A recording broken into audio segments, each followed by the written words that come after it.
ಟೆಕ್ಕಿಗಳೇ ಎಚ್ಚರ. ಅಶ್ವಮೇಘ ಸ್ಪೆಷಲ್ಗೆ ಸ್ವಾಗತ. ನಾನು ಸುಧಾಗೌಡ. ಟೆಕ್ಕಿಗಳೇ ಎಚ್ಚರ, ನಿಮ್ಮ ಬಾಸ್ಗೆ ಹೋಗಲಿದೆ ಕಂಪ್ಲೇಂಟ್. ಹೌದು, ಇತ್ತೀಚೆಗಷ್ಟೇ ಬೆಂಗಳೂರಿನಲ್ಲಿ ಟ್ರಾಫಿಕ್ ಸಮಸ್ಯೆ ಎಷ್ಟು ಹೆಚ್ಚಾಗಿದೆಯೋ ಟ್ರಾಫಿಕ್ ರೂಲ್ಸ್ ಬ್ರೇಕ್ ಮಾಡುವವರ ಸಂಖ್ಯೆಯೂ ಅಷ್ಟೇ ಹೆಚ್ಚಾಗಿದೆ.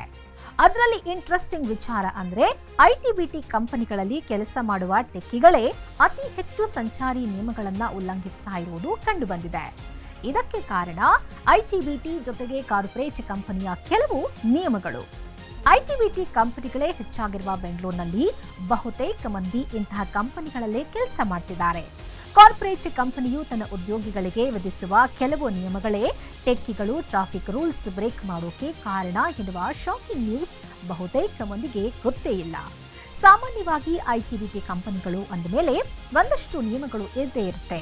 ಯಾಕಂದ್ರೆ ಅತಿ ಬುದ್ಧಿವಂತರು ಮಾತ್ರ ಇಲ್ಲಿ ಕೆಲಸ ಮಾಡೋದು. ಅವರ ಕೆಲಸಕ್ಕೆ ತಕ್ಕಂತೆ ಸಂಬಳವೂ ಕೊಂಚ ಹೆಚ್ಚೇ ಇರುತ್ತೆ, ಜೊತೆಗೆ ಇನ್ಸೆಂಟಿವ್ಸ್ ಬೇರೆ. ಹೀಗಾಗಿ ಬೆಳಗಿನಿಂದ ರಾತ್ರಿವರೆಗೂ ಕಂಪ್ಯೂಟರ್ ಮುಂದೆ ಕೂತು ಕೆಲಸ ಮಾಡುವ ಇವರಿಗೆ ಪ್ರತಿದಿನವೂ ಒಂದೊಂದು ಟಾರ್ಗೆಟ್ ಅನ್ನ ನೀಡಿರ್ತಾರೆ. ಹೀಗಾಗಿ ಮಲಗಿದ್ರೆ ಬೆಳಗ್ಗೆ ಏಳುವುದು ಲೇಟ್ ಆಗುತ್ತೆ.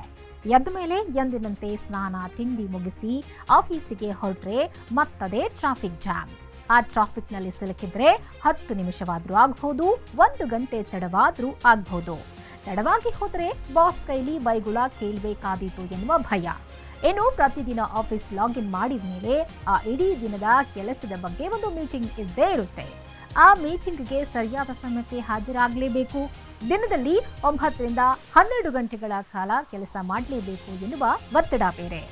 ಈ ಒತ್ತಡದಲ್ಲಿ ಸಿಲುಕುವ ಟೆಕ್ಕಿಗಳು ಆಫೀಸ್ಗೆ ಸರಿಯಾದ ಸಮಯಕ್ಕೆ ತಲುಪಬೇಕು ಎನ್ನುವ ಹರಿಬರಿಯಲ್ಲಿ ಸಂಚಾರಿ ನಿಯಮಗಳನ್ನು ಉಲ್ಲಂಘಿಸಿ ಎಲ್ಲೆಂದರಲ್ಲಿ ಗಾಡಿಗಳನ್ನ ನುಗ್ಗಿಸಿ ಬಿಡ್ತಾರೆ. ಇದರಿಂದ ಟ್ರಾಫಿಕ್ ಪೊಲೀಸರಿಗೆ ಪ್ರತಿದಿನವೂ ದೊಡ್ಡ ತಲೆನೋವು. ಹೀಗೆ ಸಾರ್ವಜನಿಕರ ಸಂಚಾರ ನಿಯಮ ಉಲ್ಲಂಘನೆಗೆ ಕಡಿವಾಣ ಹಾಕುವ ನಿಟ್ಟಿನಲ್ಲಿ ಹತ್ತಾರು ಯೋಜನೆಗಳನ್ನ ನಗರ ಸಂಚಾರ ಪೊಲೀಸರು ಕೈಗೊಂಡಿದ್ದಾರೆ. ಹಾಗಾದ್ರೆ ಟೆಕ್ಕಿಗಳಿಗಾಗಿ ಬೆಂಗಳೂರಿನ ಇದೀಗ ಪೂರ್ವ ವಿಭಾಗದಲ್ಲಿ ಅತಿ ಹೆಚ್ಚು ಟೆಕ್ಕಿಗಳಿಂದಲೇ ಸಂಚಾರ ನಿಯಮ ಉಲ್ಲಂಘನೆಯಾಗಿರುವುದನ್ನು ಮನಗಂಡು ಅವರ ಕಂಪನಿಗಳಿಗೆ ಅದರ ಬಗ್ಗೆ ಮಾಹಿತಿ ನೀಡೋಕೆ ಮುಂದಾಗಿದ್ದಾರೆ. ಸಂಚಾರ ನಿಯಮ ಉಲ್ಲಂಘಿಸುವ ವಾಹನ ಸವಾರರ ಬಳಿ ದಂಡ ಕಟ್ಟಿಸಿಕೊಳ್ಳುವ ಪೊಲೀಸರು ಕೆಲಸ ಮಾಡುವ ಕಂಪನಿ ಮಾಹಿತಿಯನ್ನು ಪಡೆದಿದ್ದಾರೆ. ಬಳಿಕ ಇಮೇಲ್, ವಾಟ್ಸ್ಆಪ್ ಮೂಲಕ ನಿಮ್ಮ ಕಂಪನಿಯ ಉದ್ಯೋಗಿಗಳು ಸಂಚಾರ ನಿಯಮ ಪಾಲಿಸುತ್ತಿಲ್ಲ, ಈ ನಿಟ್ಟಿನಲ್ಲಿ ನಿಮ್ಮ ಪಾಲನೆಯ ಬಗ್ಗೆ ಅರಿವು ಮೂಡಿಸಿ ಅಂತ ಕಂಪನಿಯ ಮಾಲೀಕರಿಗೆ ಮಾಹಿತಿ ನೀಡೋಕೆ ಮುಂದಾಗ್ತಿದ್ದಾರೆ. ಕಚೇರಿಗೆ ಧಾವಿಸುವ ಧಾವಂತದಲ್ಲಿ ಸಿಗ್ನಲ್ ಜಂಪ್ ಮಾಡುವುದು, ವೇಗವಾಗಿ ಚಾಲನೆ ಮಾಡಿರುವುದು ಕಂಡು ಬರ್ತಿದೆ. ಈ ನಿಟ್ಟಿನಲ್ಲಿ ತಜ್ಞರ ಅಭಿಪ್ರಾಯ ಆಧರಿಸಿ ಸಂಚಾರ ನಿಯಮ ಉಲ್ಲಂಘಿಸುವ ಉದ್ಯೋಗಿಗಳ ಕಂಪನಿಗೂ ಮಾಹಿತಿ ನೀಡಲಾಗ್ತಿದೆ. ಇನ್ನು ಟೆಕ್ಕಿಗಳಿಗೆ ಕಾನೂನು ಅರಿವು ಮೂಡಿಸುವ ನಿಟ್ಟಿನಲ್ಲಿ ಸಂಚಾರ ನಿಯಮ ಪಾಲನೆ ಆಗಬೇಕೆಂಬುದಷ್ಟೇ ನಮ್ಮ ಉದ್ದೇಶವಾಗಿದ್ದು, ಕಂಪನಿಗಳು ತಮ್ಮ ಉದ್ಯೋಗಿಗಳಿಗೆ ಸಂಚಾರ ನಿಯಮ ಪಾಲನೆ ಕುರಿತ ಕಾರ್ಯಾಗಾರ, ತರಬೇತಿ ನೀಡಬೇಕು ಅಂತಲೂ ಸೂಚಿಸಿದ್ದಾರೆ. ಇಂತಹ ಜವಾಬ್ದಾರಿಯುತ ಕಾರ್ಯಕ್ರಮಗಳಿಗೆ ನೆರವು ನೀಡಲು ಪೊಲೀಸರು ಸಿದ್ಧರಿದ್ದಾರೆ ಎಂದು ಪೂರ್ವ ವಿಭಾಗದ ಸಂಚಾರ ಡಿಸಿಪಿ ಕುಲದೀಪ್ ಕುಮಾರ್ ಜೈನ್ ತಿಳಿಸಿದ್ದಾರೆ. ಇದಾಗಿತ್ತು ಹೊತ್ತಿನ ಅಶ್ವವೇಗ ಸ್ಪೆಷಲ್. ನೋಡ್ತಾ ಇರಿ ಅಶ್ವವೇಗ ನ್ಯೂಸ್.